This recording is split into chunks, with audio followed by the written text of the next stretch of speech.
दिव्यांगजनों को आत्मनिर्भर बनाने, उनकी गतिशीलता बढ़ाने और उन्हें सम्मान के साथ समान अवसर उपलब्ध कराने के उद्देश्य से नागपुर महानगर पालिका और समाज कल्याण विभाग की ओर से निशुल्क जयपुर फूड एवं विभिन्न सहायक उपकरणों के माप, पंजीयन और वितरण शिविर का आयोजन किया गया है। नागपुर महानगर पालिका की महापौर नीता ठाकरे ने आज आयोजित पत्रकार परिषद में शिविर की जानकारी दी। उन्होंने बताया कि नागपुर जिले के दिव्यांगजनों के लिए यह शिविर 7 से 10 अगस्त तक रेशम बाग स्थित कविवर सुरेश भट्ट सभागृह में आयोजित किया गया है। शिविर में दिव्यांग लाभार्थियों के लिए कृत्रिम अंगों के साथ साथ उनकी जरूरत के अनुसार विभिन्न प्रकार के सहायक उपकरण उपलब्ध कराए जा रहे हैं। इसका उद्देश्य दिव्यांगजनों को अधिक सक्षम बनाना और उन्हें दैनिक जीवन में आत्मनिर्भरता प्रदान करना है। महापौर नीता ठाकरे ने बताया कि दूर दराज के क्षेत्रों से आने वाले दिव्यांग लाभार्थियों को शिविर तक लाने और शिविर के बाद उन्हें वापस पहुंचाने के लिए नागपुर महानगर पालिका के परिवहन विभाग की ओर से जोन निहाय बसों की व्यवस्था की गई है। इससे अधिक दिव्यांगजन इस सुविधा का लाभ उठा सकेंगे। नागपूर महानगरपालिकेच्या तर्फे आणि समाज विकास विभाग म्हणजेच शासनातर्फे सुद्धा एकत्रित असा हा कार्यक्रम दिव्यांगजनांच्या म्हणजे त्यांना सगळ्या प्रकारचा लाभ मिळावा, त्यांच्या ज्या जीवनातल्या अडीअडचणी आहेत त्या सगळ्या दूर व्हाव्या, सारख्या प्रवाहामध्ये ते यावे या अर्थाने त्यांचा म्हणजे सगळ्या गोष्टी त्यांना मिळाव्या यासाठीचं म्हणून आजचं हे शिबिर आहे। काल म्हणजे दिनांक 7 पासून दिनांक 10 पर्यंत 3 दिवसाचं हे शिबिर घेण्यात आलं आहे। नागपूर शहरातील आणि जिल्ह्यातील जे काही दिव्यांगजन आहे ते त्या सर्व दिव्यांगांनी या ठिकाणी यावं, त्यांच्या अडीअडचणीच्या नुसार त्यांना इथे जे साहित्याची गरज आहे ते साहित्य मिळण्यासाठीची सगळी व्यवस्था या ठिकाणी केली। वैशिष्ट्य हे आहे की जयपूर फूट च्या माध्यमातून त्यांना म्हणजे हात किंवा पाय जे कृत्रिम आहे ते सुद्धा ताबडतोबीने मोजमाप, ताबडतोबीने त्याची बनवाई म्हणजे मॅन्युफॅक्चरिंग या ठिकाणी त्यांनी कारखाना पण आणलेला आहे आणि होत असेल तर हे सगळं त्याच दिवशी त्यांना देण्याचा हा देखील प्रयत्न म्हणजे अतिशय ताकदीने हा प्रयत्न सुरू आहे।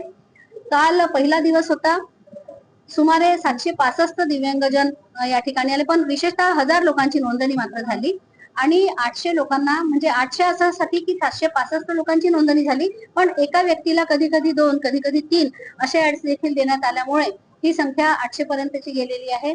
उरलेले म्हणजे आजचा आणि उद्याचा देखील दिवस पुन्हा हजार एक लोक निश्चितपणे या ठिकाणी होतील असा अंदाज आहे आणि महानगरपालिकेच्या माध्यमातून या सर्व लोकांशी 1 to 1 बोलण्याचा प्रयत्न केलाय। त्यांना काय हवं नको त्या अर्थाने त्यांनी इकडे यावं म्हणजे सेपरेशन करूनच असं इथे बोलवलेलं आहे। तर अतिशय चांगला एक दिव्यांगजनांसाठीचा हा कार्यक्रम माननीय शासनातर्फे माननीय मुख्यमंत्र्यांच्या तर्फे अत्यंत जिव्हाळा, अत्यंत कळकळ त्यांना जी सर्व वर्गांसाठी आहे ती दिव्यांगजनांची कळकळ या शिबिराच्या माध्यमातून दिसून येते।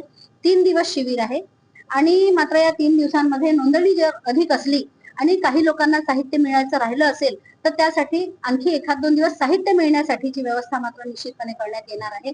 माझी आपल्याला विनंती आहे की तसे तर आम्ही अंदाजे म्हणजे कालच्या अंदाजावरून 3000 लोक होतील असा 3000 3,500 लोक होतील असा अंदाज काढलाय। नागपूर जिल्ह्यातील अस्थिव्यंग आणि कर्णबधिर दिव्यांगांसाठी नागपूर महानगरपालिकेतर्फे निशुल्क जयपूर फूट साहित्य वितरण आणि सहाय्यक साधने मोजमाप वाटर शिबिर जे आहे ते आयोजित करण्यात आलेलं आहे।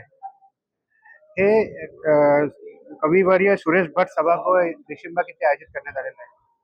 या कार्यक्रमाची जी तयारी आहे मागच्या 2 महिन्यापासून सुरू आहे, ज्यामध्ये नागपूर शहरातील जेवढे दिव्यांग आहे प्रत्येक दिव्यांगाला आणि माननीय मुख्यमंत्री देवेंद्रजी फडणवीस यांच्या नक्षत्र कार्यालय इथून मोठ्या संख्येच्या टीम लावून तिथून आम्ही कॉलिंग केलेले आहे आणि त्यामध्ये ज्या लोकांना साधनांची आवश्यकता होती त्यांना आज इथे साहित्य वाटप करण्यात आलेलं आहे।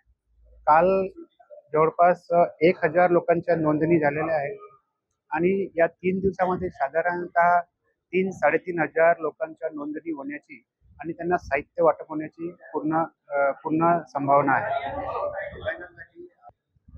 पूर्ण महाराष्ट्रामध्ये मी 36 जिल्हे 9 महिने 55 मागण्या अभियान चालवत आहे, ज्यामध्ये दिव्यांगांना त्यांचे हक्क मिळवून देण्याकरता या प्रकारचे उपक्रम राबवण्याकरिता माझी ही वाटचाल सुरू आहे आणि त्यामध्ये प्रत्येक जिल्ह्यातील कलेक्टरला आम्ही निवेदन देऊन राहिलो आणि त्याचीच ही सुरुवात झालेली आहे. असे कार्यक्रम माननीय मुख्यमंत्री यांच्या आशीर्वादाने पूर्ण महाराष्ट्रभर राबतील आणि दिव्यांगांची सेवा होईल हीच अपेक्षा आहे. शिविर के समापन कार्यक्रम में मुख्यमंत्री देवेंद्र फडणवीस के उपस्थित रहने की जानकारी भी महापौर ने दी।